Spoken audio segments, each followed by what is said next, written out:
Tapi ada ketiga orang muslim melenceng di rububiyahnya. Tapi tidak menyebut Allah, tapi melenceng dalam wal-bara, memahami tawakal. Ya, barakallahu fikum.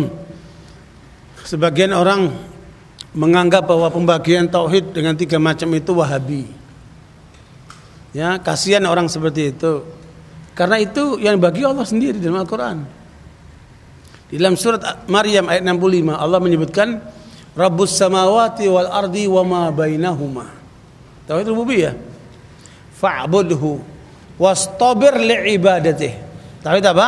Al-ibadah, tauhid uluhiyah. Hal ta'lamu lahu samiyya? Tidakkah Allah itu punya nama? Ya, tauhid al-asma wa sifat. Jadi itu dari Al-Qur'an, bukan dari Wahabi. Sayang itu. Sebagian salah itu. Ya. Surat Maryam ayat 65. Ya, surat Maryam 65. Kemudian Al-Imam Al-Baihaqi mengumpulkan banyak pendapat-pendapat tentang 3 jenis macam tauhid ini. Kemudian para ulama-ulama yang lainnya, sehingga karenanya begitu pula yang kita lihat di dalam Al-Fatihah. Ya.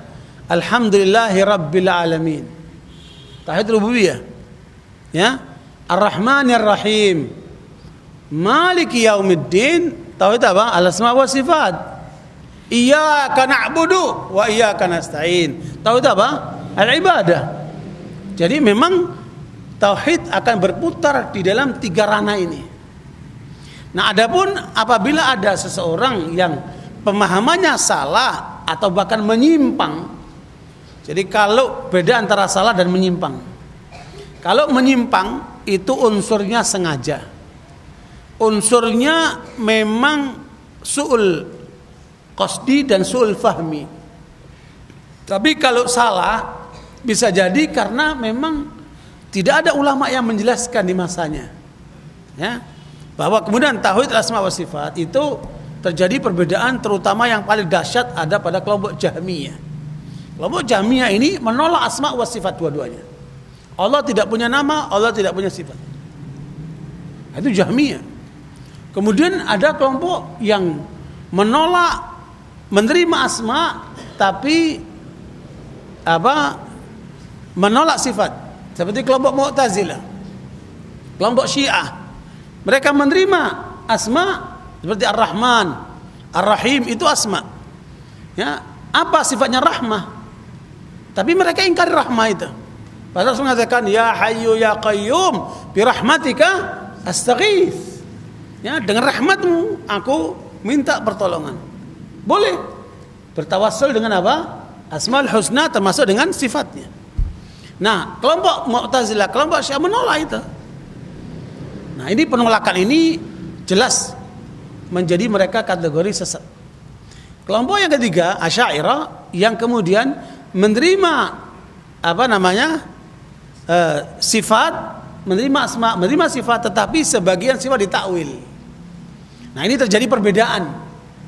Ya, mudah-mudahan mereka tidak sampai kategori sesat karena mereka adalah sudah berusaha untuk mensucikan Allah dengan niat yang tulus, dan itu dilakukan oleh ulama besar, ya, semacam Ibnu Hajar, semacam Imam Nawawi, dan itu jelas nggak mungkin itu disengaja, ya, tetapi itulah produk masa itu.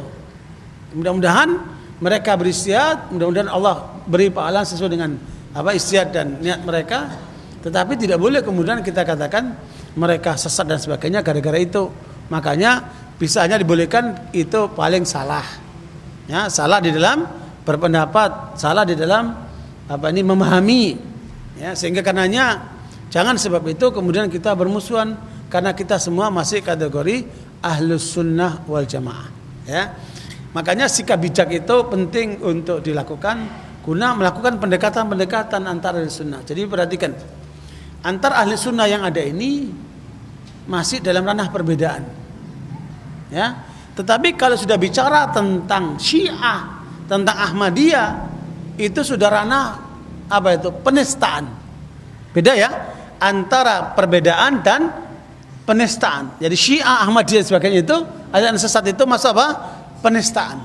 Tapi dalam ranah ahli sunnah kategori perbedaan. Nah, ini penting untuk kita ingat supaya kita bisa mendudukkan semuanya. Karenanya saya telah membuat buku Ahlus Sunnah wal Jamaah dan Dilema Syiah di Indonesia.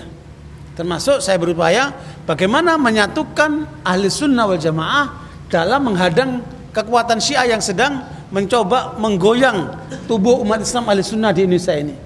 Dan sebenarnya kita satu, hanya masalahnya mungkin kurang komunikasi, kurang saling pengertian.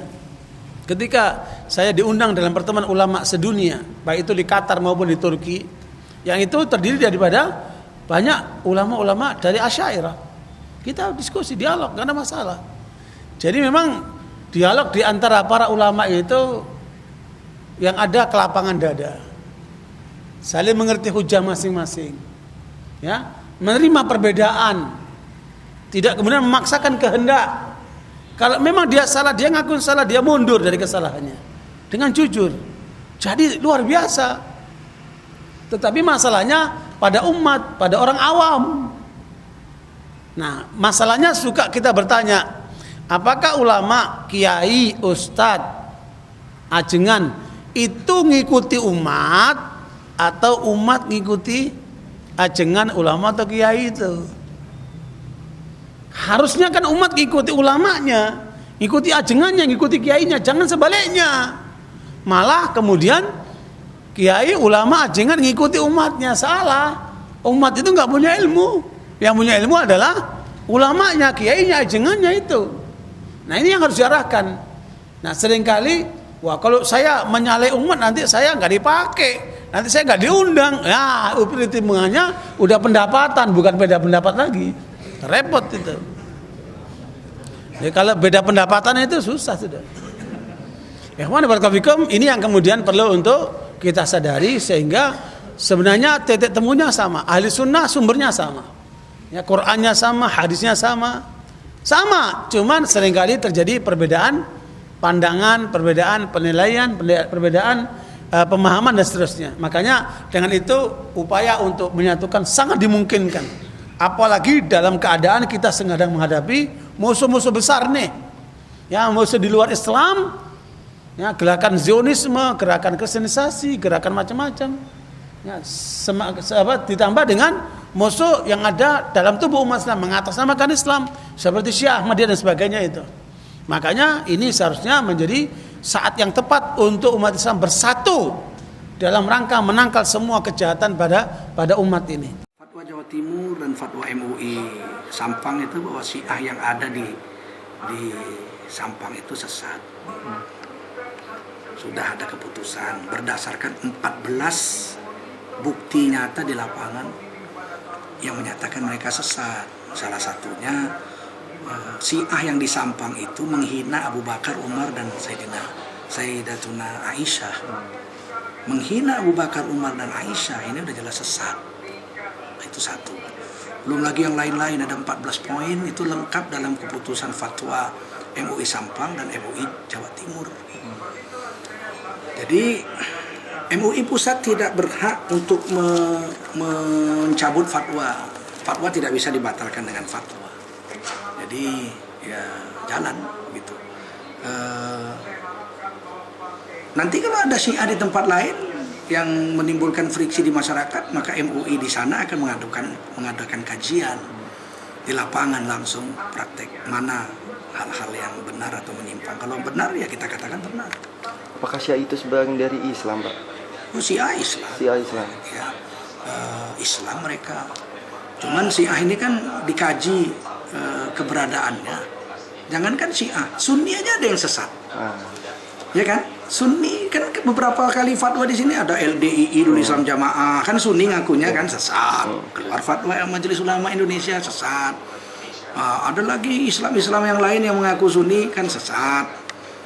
Jadi jangankan Syiah, Sunni aja kalau di lapangan kenyataannya melanggar aturan agama ya dikatakan sesat. Nah, jadi Syiah itu Islam, buktinya Islam mereka boleh naik haji kan. Ya. Tapi Saudi Arabia selain memberi visa haji karena mereka itu Islam. Kalau nggak Islam, Ahmadiyah kan nggak diberi visa haji. Ahmadiyah itu tidak diberi visa haji karena mereka dianggap tidak Islam. Kalau Syiah dianggap Islam, dia diberi visa haji. Tetapi ajaran-ajarannya yang dianggap menyimpang itu tidak boleh dipraktekkan di Saudi Arabia selama dia berhaji. Nah, jadi kalau untuk sosialisasi MUI itu sendiri Pak mengenai Syiah itu bagaimana? Tidak ada sosialisasi, tidak ada. Karena ini kajian fakta. Kajian fakta. Nah, jadi kalau untuk orang awam biar tahu Syiah dan Sunni itu bagaimana? Ya, dia belajar pada ulama-ulama. Kalau di Sampang udah jelas Syiah, yang di Sampang itu yang dibawa oleh Tajul Muluk sesat. 14 yang sudah dikaji persoalan yang membuat fatwa itu jatuh bahwa mereka sesat. Syiah yang lain belum ada kajian. Syiah di Medan belum ada kajian. Kan fatwa itu keluar kalau ada masalah. Mana ada, untuk apa MUI mengeluarkan fatwa kalau tidak ada masalah? Semua yang ada di Quran hadis tidak perlu difatwakan. Ketika timbul masalah di masyarakat bertanya kepada MUI melakukan kajian baru mengeluarkan fatwa. Itu prosedur.